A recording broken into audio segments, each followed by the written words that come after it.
and thank you for inviting me to speak on the Woolworth Building as the highest skyscraper in the world, the focus of this talk tonight.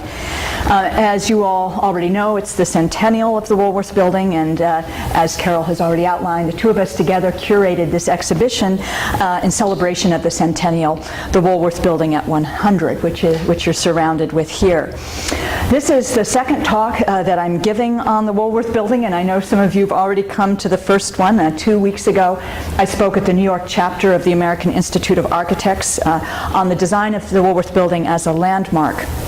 And it was relatively broadly conceived. And tonight, I will be more focused and more specific. As Carol mentioned, we had worked together on this exhibition, looking at a number of drawings, laying out drawings, reviewing the sequence of drawings that illustrated the process of design. And this is all very interesting, and it raised some new questions. And Carol brought up this notion, which I thought was interesting. It's something I, of course, know, and many of us know this, but she really pointed it out in a very interesting way, that the Woolworth Building did not start out as the world's tallest building. Typically what we assume today is a client, a person who wants to build the world's tallest building, will go shopping for an architect, and the architect will design that world's tallest building, and that's it. That's the aim of the project from the outset, but that was not the case with the Woolworth Building. Carol pointed this out, and I thought it was very important. Frank Woolworth did not go shopping for Cass Gilbert to build him the world's tallest building. It did not start out as the world's tallest building. It started out as a 20-story office building. So how and when, was the question, was this decision made to take the structure up to an unprecedented height, the height for which the Woolworth Building became known around the world as the world's tallest building? Why? Why this decision? And that's the focus of my talk tonight. And some of you, I think, already know this with regard to this client-architect relationship, given that you've heard what I've said last week. But here they are, on your left, Frank Woolworth, on your right, Cass Gilbert, vacationing together in Palm Beach, and of course on the right there, the Woolworth Building. One of my favorite views of the building, by the way, because I really love the way you can sort of see the city around it. You can see the City Hall Park just in front of it, and the dynamic activity of Lower Broadway. Beyond question, Frank Woolworth, the retailing innovator and founder of the famous chain of 5 and 10 cent stores, and Cass Gilbert, the noted Beaux-Arts architect, knew that building a skyscraper is the highest in the world. If they were to do this, they knew this at a certain point in the project, they would attract media attention around the world. They also knew at a certain point in the project that such a major project would bring distinction to New York. And the question is, when did all of this happen? The project did not start out as the world's tallest building. When Woolworth commissioned Gilbert as his architect in mid-April 1910, he asked for a 20-story Woolworth Bank and office building. It was not until mid-January 1911, 9 months later, that Gilbert actually produced the drawing for what we recognize today as the world's tallest building. Shortly after completing the design for the world's tallest, they took this vacation together in Palm Beach. You see them here on the left. It was March 1911. Gilbert's wife was with them, Julia Finch Gilbert. She had planned this vacation as a way to get Gilbert away from the project. He was exhausted, through this kind of exhausting process. Let's get away, go down to Florida, to Palm Beach, and take a vacation. Gilbert said, I can't leave Woolworth. I really, at this point, it's not a good idea to leave my client. So can I bring him along on our vacation? And Finch Gilbert finally said, okay, bring him along. She agreed. She wrote a later account, very interesting account. It's at the Library of Congress, called An Experience, of this entire vacation. It's several pages long. But one of the things she said in this account was that her husband, Cass Gilbert, and Woolworth, quote, conspired together with the result that it was decided to make the skyscraper the highest in the world. So that's what Finch Gilbert said. But who really decided? Who really decided? Woolworth and Gilbert, not surprisingly, would have very different aims from the project, as I'll show you. But both shared an interest in the city, and both knew that building the world's highest skyscraper would be pointless It would be pointless if the skyscraper did not meet a certain artistic standard. Well, what was that standard? The critic Montgomery Schuyler, very perceptive contemporary critic, described that standard. Meanwhile, the competition is not only commercial, but in a measure artistic. No grad grind of a projector would dare attack the record without some thought as to how his record beater is going to look. That's Montgomery Schuyler. New York's competitive environment for vertical construction was well established by 1910, the year that Woolworth and Gilbert began work on their skyscraper. This is particularly the case in the immediate vicinity of the site for their project, at the intersection of Lower Broadway with Park Place, but also City Hall Park, which was the key public space in Lower Manhattan. Beginning in the 1870s, at the southeastern edge of City Hall Park along Park Row, the city's leading newspapers built towering headquarters. The Tribune Building, and you see here left with its central tower flanking the Brooklyn Bridge, facing the park, was one of the city's first skyscrapers. It was built in 1873 to 5 to a height of 260 feet, and at that time that was a world's record for height. Then later the World Building, which you're seeing there on the right with the gilded dome designed by George Post, who's also an engineer, an architect and engineer, at 309 feet, and it was 18 stories of cage construction, set yet another world's record for height. The World towered over the Tribune, stealing light and air. These two newspapers and others were competing for the widest possible readership in New York, and they played out their sense of competition on the city skyline. So the larger readership they had, the better, and they were all competing, and this sense of competition was expressed in their architecture as well. What counted was height for height's sake. The quantity of news production within the city generally had increased 40-fold on account of new refinements in recently mechanized printing processes, and the printed news media had taken on a new prominence in city life. Many more people were reading newspapers. So the newspapers competed, and they competed in their headquarters for the spectators' attention, not only with height was important, but also with dazzling color and ornament, whether through the Tribune's intricate Gothic campanile or the World's multicolored exterior and gilded Baroque dome, which, by the way, is mocking the dome of the City Hall. Neither building, each in part a factory for newspaper production, was known for its gracious interior. One contemporary described the Tribune's mean accommodations, notoriously cramped and poorly lit, as the very antithesis of the exterior's sensationalism and show. The City Hall functioned as a center for news and information. And for crowds of spectators in the park, the newspapers announced the latest in world events on bulletin boards. And you're seeing the New York Journal and the New York Tribune, a building providing the latest updates during Admiral Dewey's Great Battle of Manila Bay, the Spanish-American War, 1898 to 99. The newspaper enterprises may have found it advantageous to locate in such a civic-spirited center of mass public events and journalistic coverage. Such a means of communicating the news showed that the news itself had become a spectatorial phenomenon, extending beyond print into the public spaces of the city. By 1903, the leadership of the Tribune, resenting the World's architectural dominance, retaliated, adding 100 feet or 8 stories to the top of its tower, literally jacking itself up over the World, as if to say, I'm bigger than you, taller than you, suggesting a medieval sense of elation about building high. But by that time, construction had already begun on R.H. Robertson's Park Row building, which you see there on the right, a few hundred feet to the southwest along Park Row, which towered over both the World and the Tribune, setting still another new world record for height at 391 feet and 37 stories. Designed by the Ivan Syndicate as a speculative office building, it sported 2 cupolas that also served as observatories. The Park Row building's engineer, Nathaniel Roberts, designed an all-steel frame with portal bracing, by contrast to post metal cage for the World Building, to achieve great openness for the 950 offices of the interior and great height.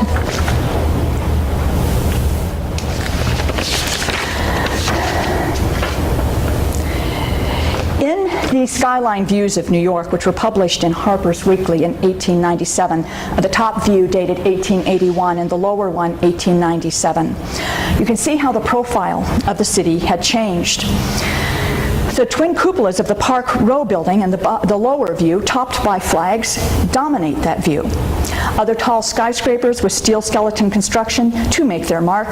The light-colored terracotta exterior of the American Surety Building, 1894 to 95 at 308 feet towards the center of the view, and the Manhattan Life Insurance Company, 1894 at 348 feet just to the right of the American Surety Building, to the left of that lower view. It's crowned by a cupola, that Manhattan Life Insurance Company building. At the 20th century's turn, critics debated the aesthetics and meanings of this new skyline. For Henry James, the skyline signified no less than a vast, crude democracy of trade. And for Schuyler, who called the Park Row building a horned monster, it suggested individuals merged in a riot, bewildering and stupefying in the mass, with no ensemble but that of strife and struggle. Chicago imposed a height restriction after the World's Columbian Exposition of 1893. That was 130 feet. And with the construction during the 1890s of towers such as the Manhattan Life Insurance Company building and the Park Row building, both to record heights, New York became the nation's skyscraper capital. This is where it was happening. But the Singer Tower, with its leap in height, was a quantum leap. In 1906, 208, rose nearly twice as tall as the Park Row building, and at 612 feet, it clearly dominated the skyline of Lower Manhattan. It represented the boldest expression to date of New York's increasingly ambitious dynamic of vertical construction.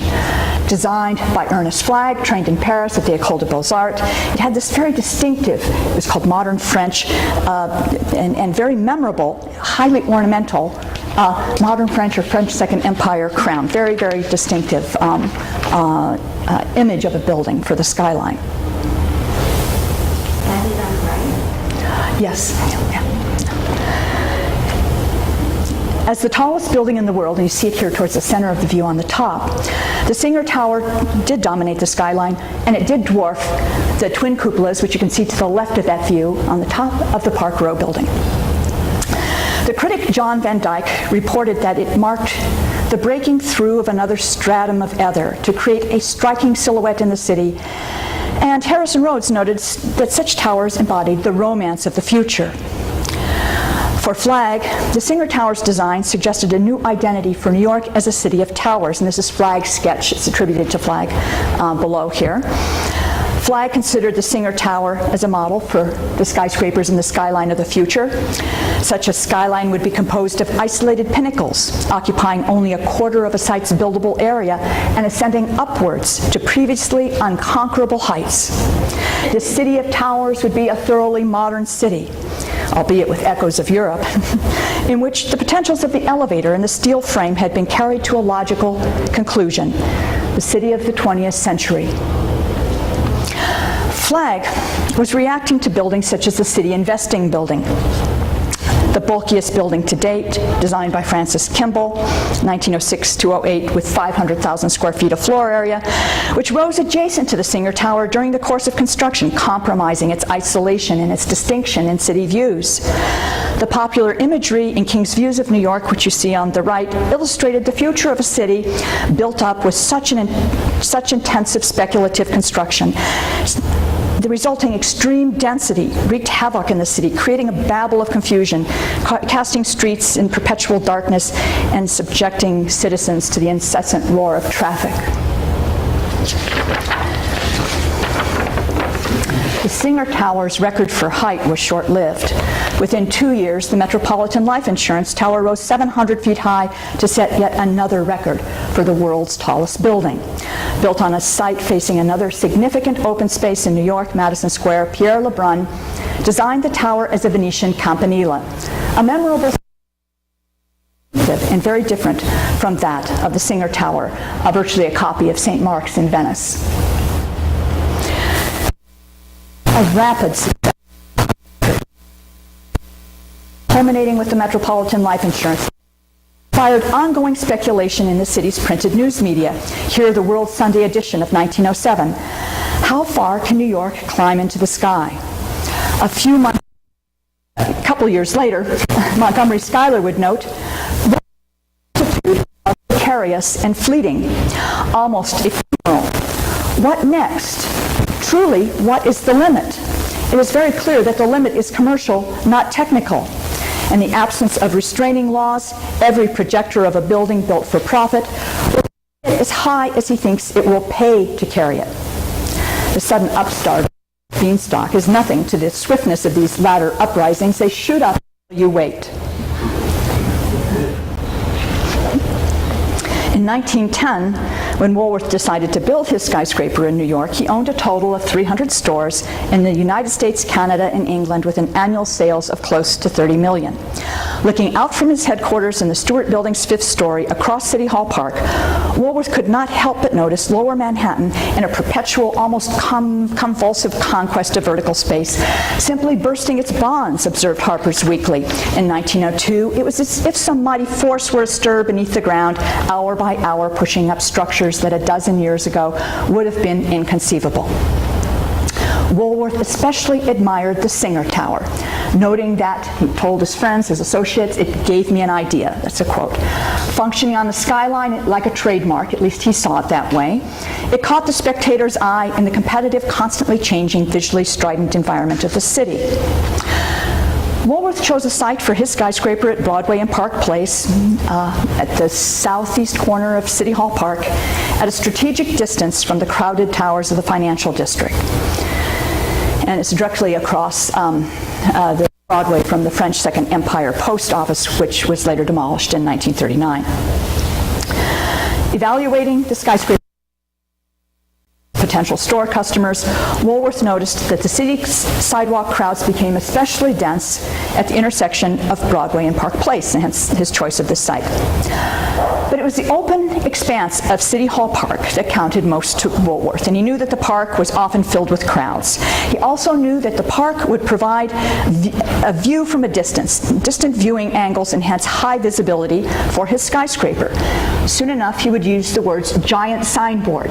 It would be, he'd build it so that it would be seen from a distance like a sign, and it would advertise his stores around the world. Woolworth, determined to take his stores to the people, viewed city sidewalks, public open spaces filled with crowds, as environments conducive to the stimulation of consumer desire. He chose sites for his stores in well-traveled locations on the main streets of towns and cities across the United States and recently in England. He contrived an array of strategies for heightening the appeal of his commodities to the sidewalk shopper. Besides show window displays, they incorporated his own Diamond W trademark, which he designed himself in 1886, and his storefront, again his own design, with a large billboard-like sign that he standardized in 1900. He was also known for his fabrication of theatrical store opening extravaganzas, during which he aimed to entertain, and these were quite the extravaganzas. He often had orchestras and theater as part of them, even dazzle sidewalk crowds.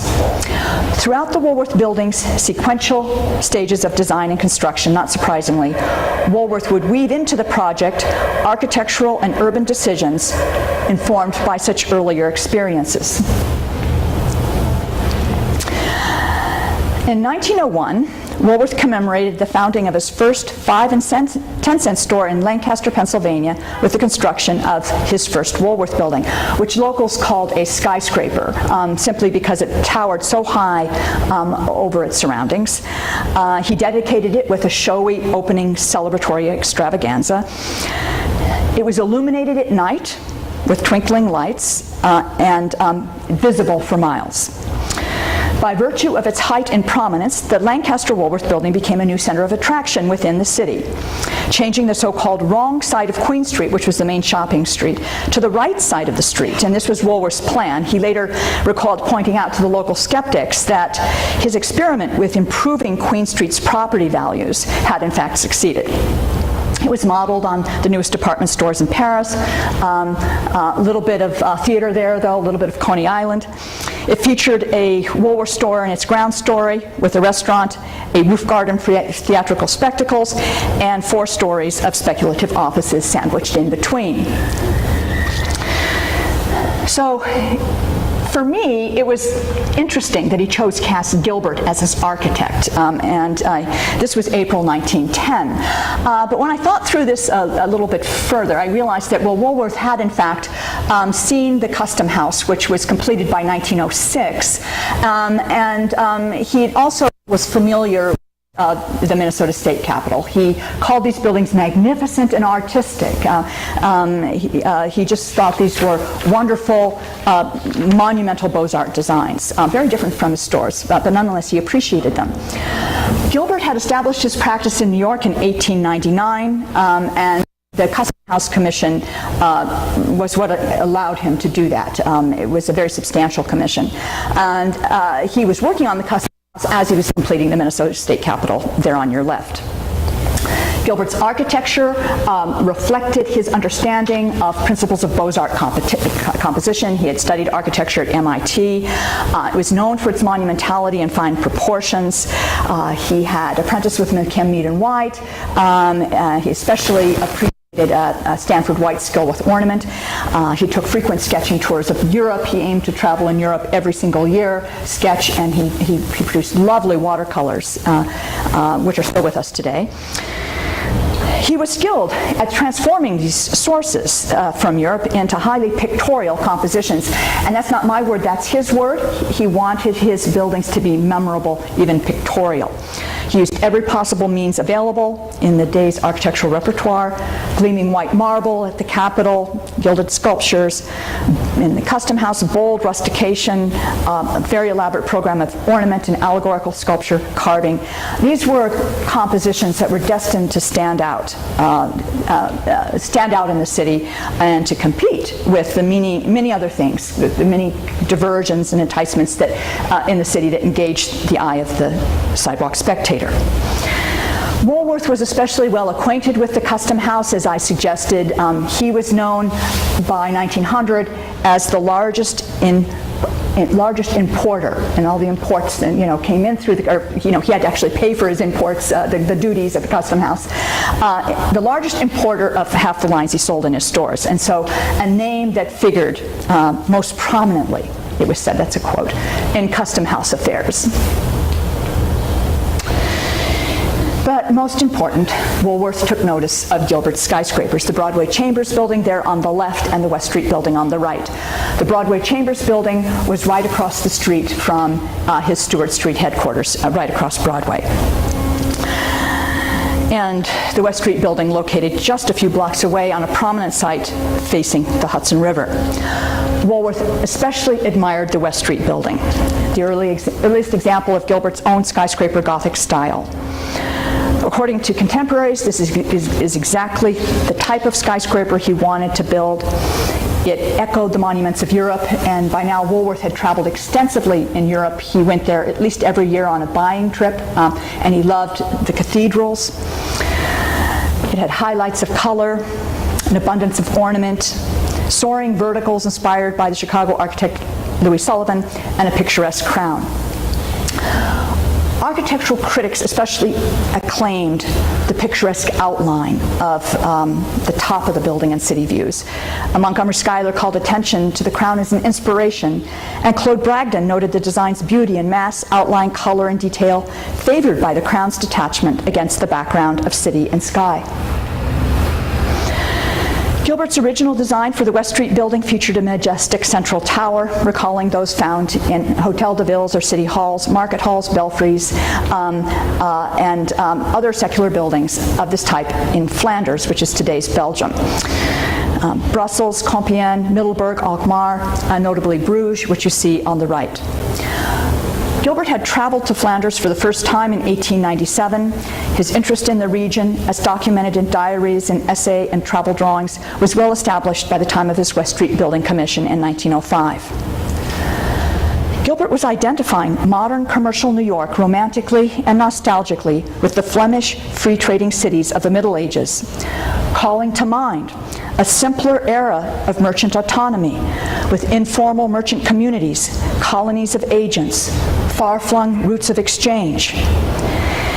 In reality, early 20th century New York was widely known for its large-scale economic consolidation, the kind of consolidation identified with the corporate headquarters of the nation. And this is actually where the economy was taking on a new structure and order, and this is being overseen by corporations headquartered in New York. It's a very sort of different thing than the free trading cities of Flanders. Gilbert was especially enthusiastic about street buildings' monumentality and height. To give you a comparative idea, he wrote, "It is over twice as big on the ground as the Flatiron Building, and the tower and roof will extend 50 feet higher. In other words, it would be one of the guarding it."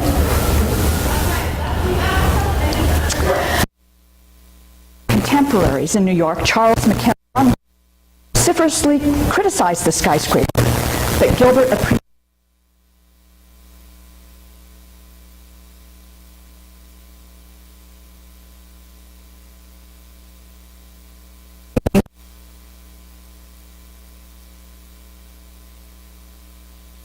the twin cupolas of the Park Row building, and you see them on the lower left there, the twin cupolas of the Park Row building.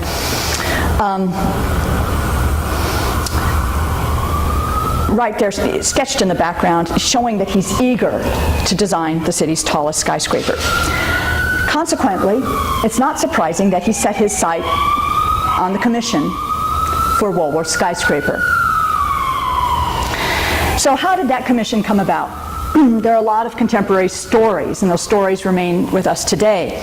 The question is whether Woolworth called Gilbert, or whether Gilbert, sketches in hand and eager to secure the commission, pursued Woolworth.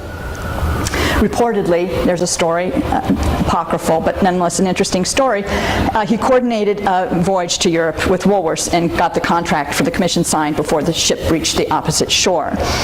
That was the story of the architect Egerton Swartwood, who later went on to say that this commission was certainly the result of salesmanship. Gilbert was a very good salesman. Gilbert explained to a reporter, "One day I received a telephone call. It was Mr. Woolworth. He asked if I would consider a proposition to build a big structure for him. I said that was my business. He asked if I could drop in someday and talk things over. I happened to be going downtown that day. I visited his office. He outlined for me some idea of a skyscraper. Mr. Woolworth had an idea for the skyscraper for some time before he spoke to me about it." The builder, Louis Horowitz of the Thompson Sterrett Company, later noted that stories about Woolworth's plans to construct a skyscraper had been circulating in New York's community of builders for several years. Woolworth had, in fact, assisted Irving National Exchange Bank with a merger in 1907, and in 1908, the bank appointed him to a committee on quarters charged with finding a new location for the new and larger bank. Woolworth anticipated housing the bank as an anchor tenant in the main story of a new office building. And it would be a 20-story office building because that's what he outlined in his prospectus for the Broadway Park Place Company, so which he established early 1910. So what we're seeing here are two drawings by Cass Gilbert, identified by the New York Historical Society as the Woolworth Building, but they are not drawings for the site that Woolworth eventually chose. This is very curious. They're for the Woolworth Building. They're 20 stories, but they're on this kind of ambiguous site. We don't really know where it is. Gilbert, it seems, is giving Woolworth a choice of styles. One is classical on the left, the other is Gothic. He's using the sketches as sales tools, hoping to win the commission for Woolworth's project. They're not dated, they're just there. By mid-April 1910, it is clear, though, that Gilbert had definitively secured the commission for the skyscraper. And we see one of his early sketches there on the right, and that's dated April 26th. That is when the sequence of designs that we associate with the project, and they're all at the site on Broadway and Park Place, begin. Woolworth now made his intentions very clear. He said to Gilbert, it's got to be modeled on the Victoria Tower at the Houses of Parliament in London, which you're seeing here on the left. That's what he specified. He liked the West Street building, but he wanted a building that looked something like the Victoria Tower. Inspired by the tower's composition, Gilbert culled from among photographs, etchings, and his sketchbooks the proper English perpendicular Gothic motifs for the skyscraper's ornamental features. Woolworth may have viewed the Victoria Tower as especially appropriate given that it was associated with the British Empire. We think of the British Empire when we look at the Houses of Parliament. He viewed his own business as an empire. Also, he had recently opened a chain of stores in England. Gilbert was clear from the outset, envisioned this as a culturally significant work of architecture, not unlike his Minnesota State Capitol or his United States Custom House. But the competitive environment of vertical construction in which Gilbert and Woolworth were designing their skyscraper with its continual projection of skyscrapers to be built to record-breaking heights exerted a forceful and inescapable influence over the project. Woolworth had initially specified 20 stories, but here, even at the project's earliest stage, the design shows the addition of a 30-story tower to a lower 20-story office block. Gilbert's drawing suggests a pattern of steadily expanding ambition. Gilbert developed his design for the Woolworth Building in 4 distinctive stages. In doing so, he collaborated with his chief designer, Thomas R. Johnson, with Gilbert producing sketches and Johnson skillfully rendered perspectives. For the first stage of design, which you see here, several schemes remain, dating from April 21st through May 12th, 1910. All of these schemes, like Gilbert's Victoria Tower-inspired sketch, show a tower, now ranging in height from 30 to 38 stories and from 420 to 550 feet. And this tower is combined typically with a lower 20-story office block. Johnson's perspectives acknowledge the Victoria Tower, but also show him responding to Woolworth's request for an inspired, and that's a quote from Woolworth, an inspired upward movement. And he responded to this request with verticals influenced by the skyscrapers of Louis Sullivan. Both he and Gilbert, we must imagine, are discussing these designs. Importantly, this first design surpassed in height the adjacent 32-story Hyde Park Row building located just across the street, the city's tallest, as you know, prior to the completion of the Singer Tower. Within only 3 weeks of beginning work on the project, however, Gilbert proposed a radically new design. The Woolworth Building is the tallest skyscraper in the world, the 720-foot-high Scheme 17. This new design's composition combined an office block with a majestic central tower. Such a tower Gilbert identified with the many medieval civic buildings with towers of proportionally great height that had inspired his West Street building, the Hôtel de Villes, market halls, and belfries of the Flemish free-trading cities. Scheme 17 required that Woolworth significantly enlarge the site. He had to take the whole Broadway, he had to acquire the whole Broadway block front to build this project. It would be 152 feet beyond the original 80 feet of the original site. Only the plans for Scheme 17 remain, but within a few weeks, in July 1910, it's July 6th, Johnson produced Scheme 26, and that's what you see here. It's a variant of Scheme 17, where Scheme 17 was composed of 2 lower 20-story wings joining a tower. In Scheme 26, those wings rise to 28 stories. They're much higher. This base of the building is much higher, showing that Gilbert and Woolworth are testing workable financial strategies for the enlarged project. They're trying to see how many offices they can fit into the blocky base of the building. Regardless of the explanation for this world's tallest skyscraper, Scheme 17, and one explanation was that Gilbert said that Irving National Bank had growing spatial needs.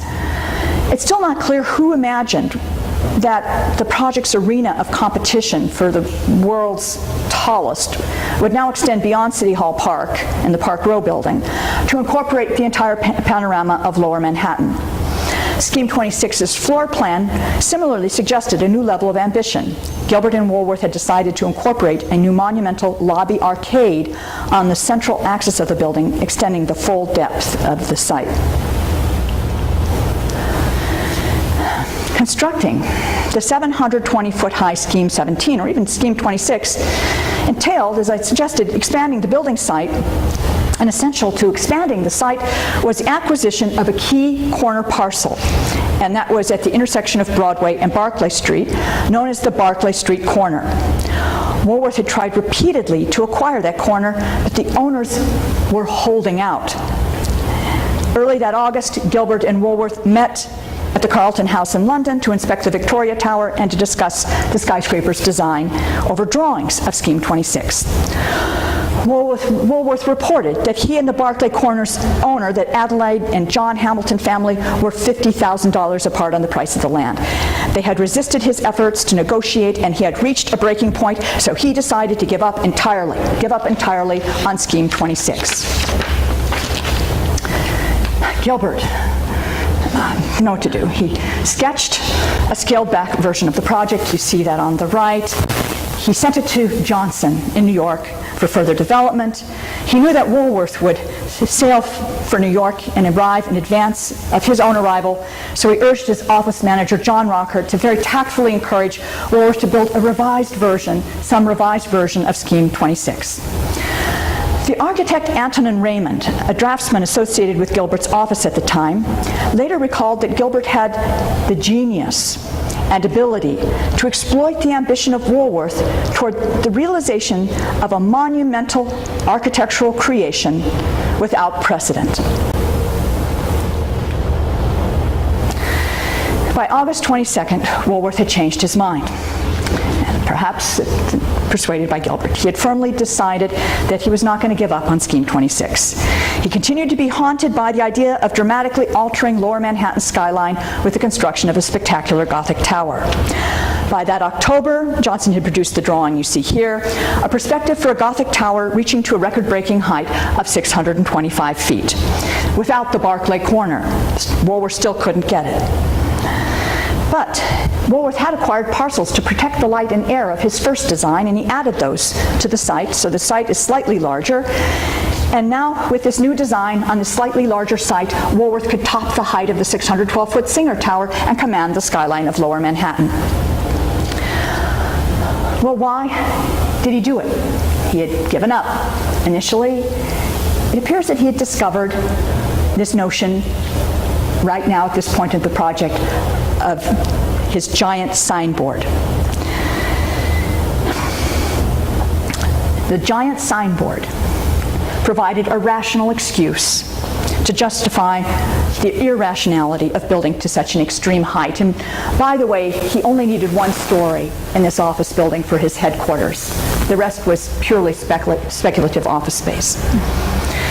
He now counted himself among corporate moguls in New York, Singer's Frederick Bourne, Metropolitan Life's Rogers Hegeman, who, according to a contemporary critic, erected skyscrapers with a keener eye to their advertising than their investment qualities. Louis Horowitz, the project's builder, later hailed what he called the new factor of value in advertising that the skyscraper would give the merchant's chain of stores. It was never hoped that it might yield, through rents, a fair return on Mr. Woolworth's big investment. So he was not going to make money on this. It was advertising, which made it feasible. Prior, and I'm going to just go back for a second, prior to completing the new design, Gilbert signed a contract with the project's engineer, Gunvald Aus. Aus was a structural rationalist. He had read the theories of the French rationalist theorist Viollet-le-Duc, and he believed that a skyscraper's structural uprights should receive the strongest emphasis visually, and these took on a heightened importance in this third design. In 1908, with the completion of the Singer Tower, the editors of Architectural Records summed up this phenomenon of advertising with towers built to such high altitudes. Now we possess a genuine tower architecture as an advertising feature on a rental basis. The tower, of course, will be a striking and spectacular feature. On November 13, 1911, Johnson's rendering of the Woolworth Building's third design filled the front page of the New York Times real estate section under the banner, "New Woolworth Building will eclipse the Singer Tower in height." Gilbert exhibited the third design at the Architectural League throughout December. For the moment, at least, both he and Woolworth viewed the design as final. It was spectacular enough in engineering, sumptuous enough in style, to fulfill Woolworth's aim of eye-catching advertising through printed media publicity. Woolworth, however, continued to remain indecisive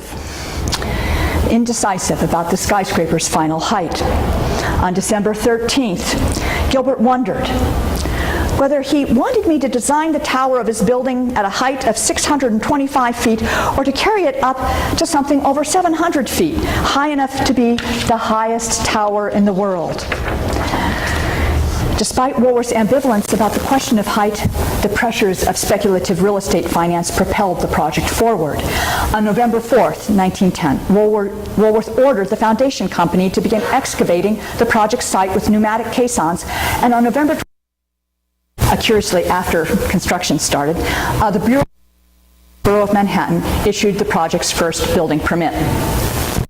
Even a quick decision by Woolworth about the tower's final height would result in wasted design efforts and costly construction delays.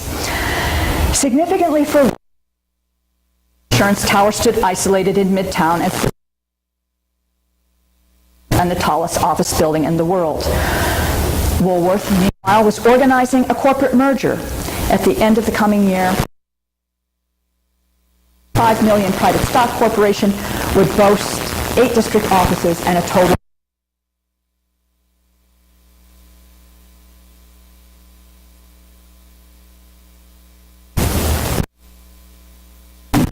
decisively resolve the height of the Metropolitan Life Insurance. John Van Horn to ask the tower. 100 feet 2 inches above the Madison Avenue. Horn's measurement served as the benchmark for Gilbert's new and taller design.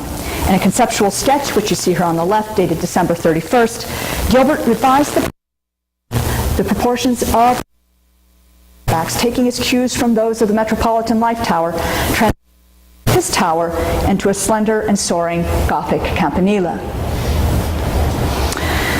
Gilbert's newest scheme for the Woolworth Building was short-lived.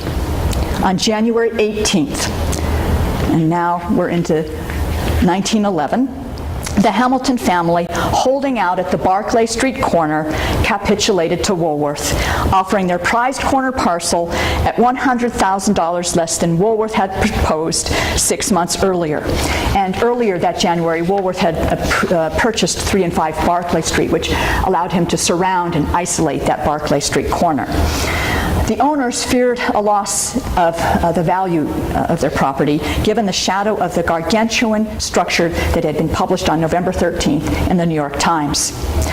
On January 19th, 1911, Woolworth explained to the New York Times that, quote, "my building ideas have enlarged," and that he intended to construct the tallest building in the world. By the end of January, Gilbert had produced his final design for Woolworth Skyscraper. You see it here at 750 feet. It towered still higher than Scheme 17. Gilbert ordered the foundation company to halt constructions on the project's concrete pier footings, and then he told Aus that the foundation's piers needed to be shifted southward to carry a new centrally placed tower. Aus had completed shop drawings for the structural steel up to the building's 26th story, but he found that the central tower made possible a wholly new structural economy. So he decided to throw out the shop drawings and start his design all over again. At this later stage of design, Gilbert and his assistants added to their secular Gothic repertory innumerable motifs and details culled from an array of other medieval buildings, many of which were churches and cathedrals. They consulted countless printed images of Antwerp, Rennes, and Malines, and from Gilbert's own collection of drawings and sketchbooks, the West Tower of Ely Cathedral, which you see there at the center, and the Benedictine Abbey Church of Saint-Ouen in Rouen, and that's on your right. The skyscraper's height in its own right made the project spectacular, and for this, Gilbert continued to be indebted to the engineering expertise of Gunvald Aus. Aus complained about the conservatism of the New York Building Code, which dictated a massiveness of steel and structural design. He ended up over-designing the Woolworth by a factor of 4. But he still managed to devise an elaborate method of portal arch wind bracing. And this method of wind bracing infused the entire design with a screen-like delicacy because it allowed for wide spacing between the piers, giving it a remarkable sense of weightlessness despite that heavy steel. The result would be a light and diaphanous structure, very, very delicate elevations and open elevations that distinguish the Woolworth Building's final design. Shortly after he completed the design, Gilbert sent his office's in-house perspective to the noted architectural delineator Hewson Hawley for coloring. Hawley's version of the Woolworth Building, sparkling white with gilded roofs set against a blue and rose-colored sky, established the design even before construction as a widely recognized visual phenomenon. On May 4th, 1911 at 12 o'clock noon, and this is a couple months later, Woolworth, determined to promote the project as widely as possible, photographed and copyrighted Hawley's illustration and sent it to New York's major newspapers, the Times, the World, the Herald, the Tribune, the Post, with his own instructions for simultaneous publication for the sake of impact in their Sunday editions. This is a rather dramatic unveiling of Gilbert's Gothic design as colored by Hewson Hawley before a wide newspaper reading audience. And this counted among the cleverest of Woolworth's showmanship strategies. The photograph in the Times has an accompanying headline, "Woolworth Building will be the world's greatest skyscraper." It's presented as if it were a self-fulfilling prophecy. Woolworth may well have contrived with enterprising newspapermen to create such a grand illusion as this, an early version of what journalists later called the modern media event.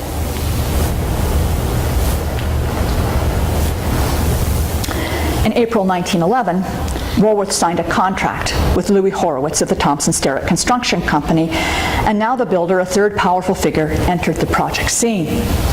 With regard to construction, the Woolworth Building stood at the industry's forefront in the eyes of builders representing no less than a record-breaking feat of modern construction. Perhaps that is why New York and the nation's two leading construction firms, Horowitz's Thompson Sterrett Company and the Fuller Company, among the few large enough to build Woolworth skyscraper, competed vigorously for the project. Horowitz later noted that all my nightmares had to do with the black despair of failing to get that mighty contract. After winning Woolworth's contract, Horowitz described Thompson Sterrett's workforce as a modern building organization, a systematized and rationalized machine that can deliver buildings to their owners in a guaranteed time.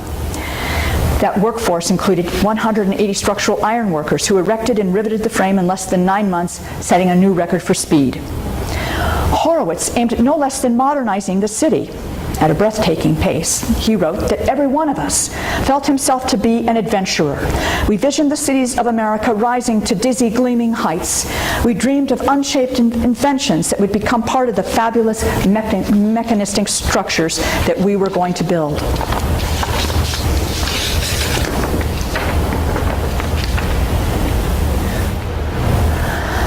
Even before the steel frame began rising in a city, Woolworth hired Hugh McAdamy, a press agent, but he called him director of advertising. McAdamy soon reported back to Gilbert that he had succeeded getting news items about the yet-to-be-completed skyscraper printed in 200 newspapers around the world. The city's newspaper reporters interwove the epic story of the skyscraper's ascent with human drama. Their accounts reached a climax on July 1st, 1912, with the towers topping off as the noon whistle blew. Charlie Campbell, Thompson Sterrett's steel superintendent, hoisted a 12 by 24-foot flag to the top of a 30-foot flagpole. Thousands of people in the streets, the reporters noted, paused to pay tribute to the highest building in the world.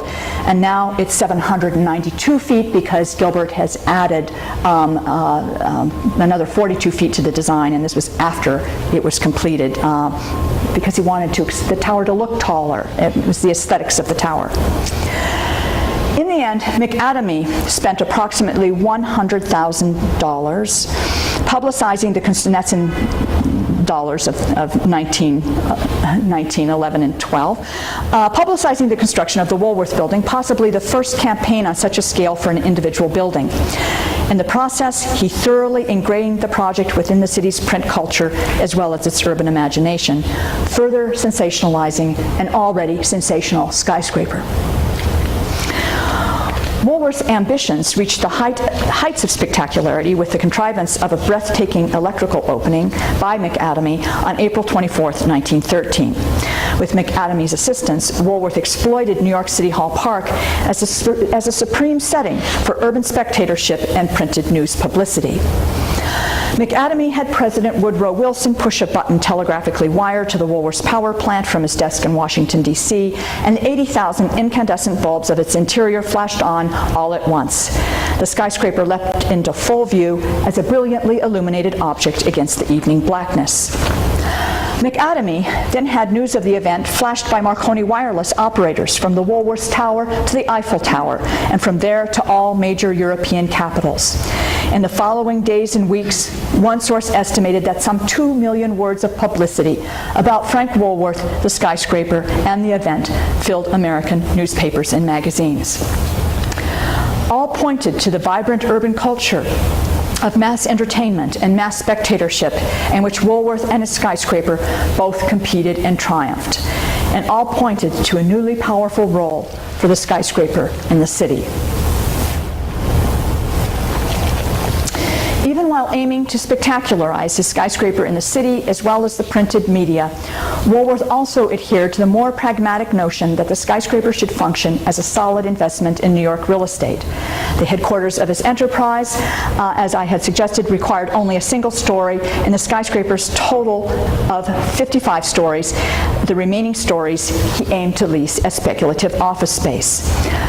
Yet at the time that Woolworth chose to build his skyscraper, New York was overbuilt.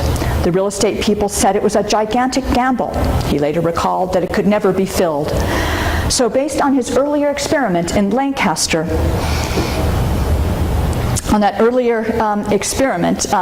he decided that he could, in fact, create land values, create his own land values. In New York, he would finance a skyscraper of such spectacular height, architectural distinction, and printed news media renown that no other rental property would compete with it. He claimed he was going to create a new center of attraction, outshine the other office buildings in the city, and so draw other commercial interests into his orbit. He would induce, he added, the city's leading corporate executives, entrepreneurs, and professionals to leave less glamorous office buildings and to relocate within his own. Woolworth had initially conceived the skyscraper as a setting for office work, to be sure, but soon enough the project evolved under his direction into one of the city's most prominent sites for high-style consumption, a city within a city. Through the integration of the newest fashionable consumer enticements, among them an interior shopping arcade, a health club with a swimming pool, a giant barber shop, a restaurant, a proposed downtown club, a pinnacle observatory, Woolworth skyscraper provided an evocative and luxurious architectural setting for his tenants' high-style entertainment and amusement. Seeking to rival, if not to surpass, the most splendid of the city's settings for elite consumption, Woolworth and Gilbert conceived each of the skyscraper's interior spaces independently, with European styles of decorations and furnishings evocative of old world wealth and splendor. It's almost as if they're setting up a European tour on the interior of this building. Tenants, as well as visitors, could experience the Irving National Bank's banking hall, designed to suggest old Elizabethan halls or houses, or they could visit the basement Rathskeller, there on the right, patterned after the cellars of medieval German Rathhäuser or city halls in which merchants gathered and beer was sold. Or they could take a high-speed elevator to the tower's pinnacle observatory, stand in the octagonal peak's encircling balcony, and take in a panoramic view of the city. At 750 feet, a wholly new perceptual experience at the time. Those who experienced the Woolworth Building were more than simply observers. They had become rather active participants in a modern social, spatial, and visual dynamic which involved the newly vertical urban surroundings. You can now see those skyscrapers from the observatory in complex ways. Woolworth expected the most fastidious of tenants, and he treated those tenants like his store customers as guests. In distilling the entire metropolitan experience within his world's highest skyscraper, Woolworth demonstrated his own faith in New York, which he now was calling the world's greatest metropolis. But the Woolworth Building, especially given its renown as the world's tallest building, engaged other communities as well, most notably those comprising the day's technological enthusiasts. This, the Woolworth Building's engineer, Gunvald Aus, along with Horowitz and the Thomson Sterrett Company, as well as the thousands of workers who built the skyscraper, certainly appreciated. In March 1913, Scientific American featured the Woolworth Building on the cover of that month's journal as a monument of superior technological achievement, a great feat of engineering and construction, and an exemplar of national progress. The journal further noted in a competitive vein that America can take from France the prestige of the Tour Eiffel, the tallest structure raised by the hand of man, and can outdo it in every form and feature. The Eiffel Tower's airy tensile lightness contrasted with the Woolworth's more ponderous height, but in both Paris and New York, the modern city had become a theater, and the spectacle of iron construction that rose in well-timed increments to conquer previously unknown heights and to command the urban terrain excited observers. Louis Horowitz, not surprisingly, viewed the Woolworth Building as a superior work of construction in its own right, and hence the defining work of his career as a builder. He called the skyline view of Lower Manhattan a, quote, three-dimensional memoir. As innovators in the construction industry, Horowitz and Thomson Sterrett took pride in participating as builders in the nation's larger ethos of technological experimentation, innovation, and achievement. But what was the significance of the highest in the world, in the eyes or in the mind of Frank Woolworth and Cass Gilbert?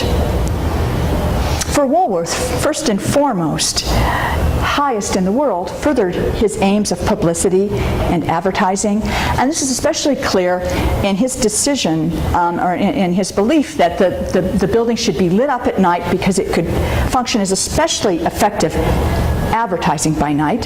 So on the new year 1915, Woolworth inaugurated the first scheme of floodlighting for any work of architecture, the very first scheme of floodlighting. He personally oversaw, he was actually climbing around the tower, the installation in strategic locations of 550 ordinary automobile lamps of the largest size. Rays shot upward at different angles from the tower's setback stories to complement equally powerful rays shooting downward. With a continuous diffusion of light, they transformed the tower after dark into what one contemporary called a shaft of glistening alabaster against the blackness of the night. Woolworth wrote to his store managers that the tower looks much handsomer at night than it does at any time during the day, and that, in fact, the building is a standing advertisement. And that one of the newspapers stated that if a newspaper had a circulation of 500,000, it could not reach as many people as the lights on the tower at night. Woolworth especially appreciated the many representations of the Woolworth Building and skyline views. After seeing an illustration of the New York skyline during a trip abroad, he wrote that his skyscraper not only brought fame to itself, but also to New York. As New York's skyscrapers rose higher around and after the century's turn, publishers of images tailored for tourists documented the city's perpetually changing profile. During the same years, New York became the nation's leading tourist attraction as a destination in its own right. By 1900, it was receiving up to 200,000 visitors a day. Through the 1920s, the Woolworth Tower, coupled with the Singer Tower, held a dominant place in the city's skyline views. Woolworth took pride in the association of his world's greatest skyscraper with what he called the world's greatest metropolis. For Cass Gilbert, the Woolworth Building's contribution to the composition of New York's new skyline, the world's first signature skyline, constituted the most important aspect of its reception in early 20th century New York. As the Woolworth Building neared completion, so did the construction of William Kendall's Municipal Building. That's William Kendall of the firm McKinney & White, and you can see the Municipal Building just to the right of the Brooklyn Bridge there on the right. These towers, along with the Singer Tower, brought in their isolated arrangement a new order to the city's skyline. Creating views appreciated by the city's designers, and you can see on the right that's a poster for the city planning exhibition of 1913.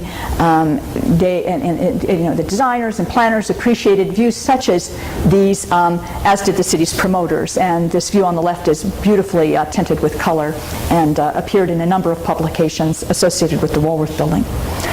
A writer for The Independent in 1910 noted that New York was not a city beautiful. It didn't matter because it had become, instead, a city majestic. Gilbert sketched a view of the city as the Woolworth Tower neared completion in 1912, calling it the most picturesque thing in the whole world.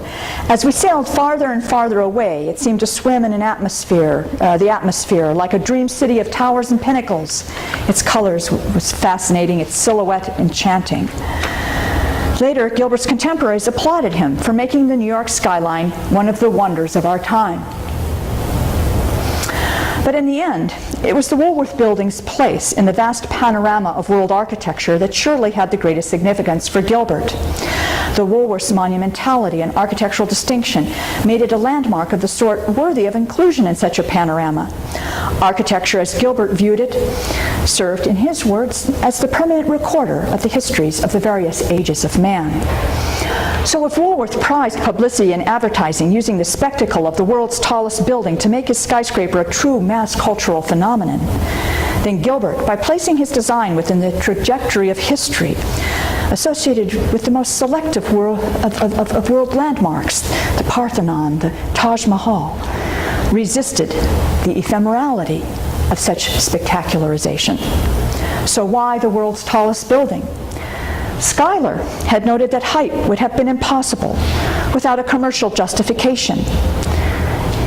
He said, every projector of a building built for profit will carry it as high as he thinks it will pay to carry it. But I would argue that the reasons are as complex as the cast of characters who aspire to build structures that are the highest in the world. That's all. Thank you.